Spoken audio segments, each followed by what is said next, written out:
तर मंडळी तुम्ही बघू शकता हे लाडू.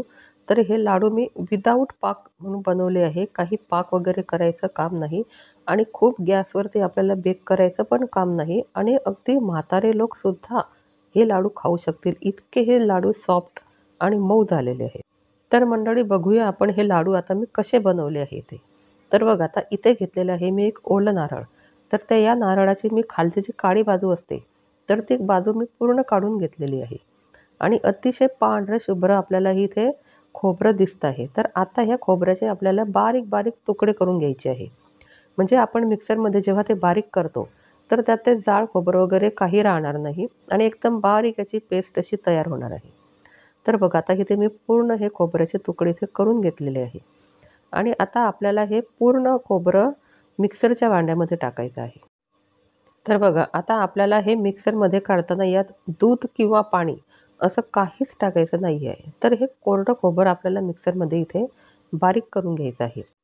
तर बघा असं मिक्सरमध्ये जर बारीक केलं तर आपलं ते खोबरं खोवायची वगैरे काही गरज भासत नाही. अतिशय बारीक हे असं मिक्सरमध्ये होतं. आणि बघा आता यात मी 2 चमचे रवा घेतलेला आहे. तर बघा इथे तुम्ही जाड किंवा बारीक रवा वापरू शकतात कारण तो आपल्याला मिक्सरमध्ये काढायचा आहे.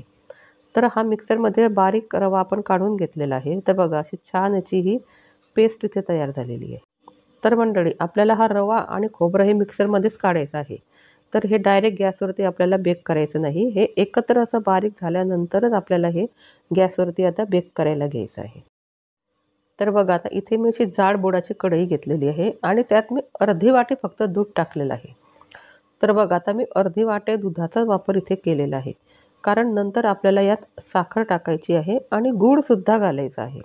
म्हणून आधी सुरुवातीला आपण अर्धीच वाटी दूध घेतलेलं आहे. तर बघा आता आपल्या दुधाला सुद्धा चांगली उकळी आलेली आहे आणि यात आपल्याला अर्धी वाटी साखर टाकायची आहे. तर बघा इथे मेजरमेंट अतिशय महत्त्वाचं आहे.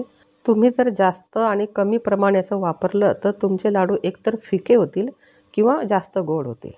तर बघा आता आपण मिक्सरमध्ये जे रवा आणि खोबऱ्याचं मिश्रण वाटलं होतं, तर ते आता आपल्याला इथे ॲड करायचं आहे आणि ते पूर्ण आपल्याला या दुधामध्ये आणि साखरेमध्ये शिजवून घ्यायचं आहे. तर बघा आता हे पूर्ण मी इथे शिजवून घेतलेलं आहे आणि आता हळूहळू हे जसं आपलं शिजेल तसं हे आपली खालची जी कढई आहे, तर त्या कढईपासून ते असे मोकळं व्हायला त्याला सुरुवात होईल. तर अजून हे चांगलं शिजलेलं नाही आहे म्हणून ते त्या कढईलाच चिटकून राहत आहे. तर फ्रेंड्स तुम्ही जर माझ्या चॅनलवर नवीन असाल तर चॅनलला सबस्क्राईब करायला विसरू नका आणि ही व्हिडिओ जास्तीत जास्त शेअर करा. आणि बघा ही व्हिडिओ तुम्ही शेवटपर्यंत बघा म्हणजे हे लाडू मी कसे बनवले आहेत तर ते तुम्हाला कळेल. कारण काय होतं आपण जर मध्येच व्हिडिओ स्किप केली तर आपल्याला हे कळत नाही की ही रेसिपी आपण कशी बनवलेली आहे ते. आणि बघा आता इथे मी गूळ घेतलेला आहे. तर गूळ आपण अंदाजे आपल्या आवडीनुसार घेऊ शकतो. कमी किंवा जास्त गूळ घेतला तरी चालेल कारण साखरेचं आपण आधी साखर पण टाकलेली आहे. तर तुम्हाला जर जास्त गोड आवडत नसेल तर तुम्ही गूळ तुमच्या आवडीनुसार इथे टाकू शकतात. आणि बघा आता हे पूर्ण गूळ आपल्याला इथे मिक्स करून घ्यायचं आहे आणि नंतरसुद्धा मग इथे आपल्याला थोडासा ओलावा आपल्या मिश्रणाला येतो. त्यामुळे हे जास्त चिटकतं गूळ टाकल्यानंतर. तर बघा आता यात चवीसाठी मी थोडी वेलची पावडरसुद्धा टाकलेली आहे. तुमच्याकडे जर वेलची पावडर नसेल तर तुम्ही जायफळसुद्धा टाकू शकता यात. तर बघा आता हे चांगलं आपलं बेक झालेलं आहे आणि हे हळूहळू आता कढईपासून हे मोकळं व्हायला लागलं. तर तुम्ही इथे बघू शकता हा गोळा आपला कसा कढईपासून एकदम मोकळा झालेला आहे आणि फक्त 5 मिनिट मला इथे हे शिजवायला लागलेलं आहे.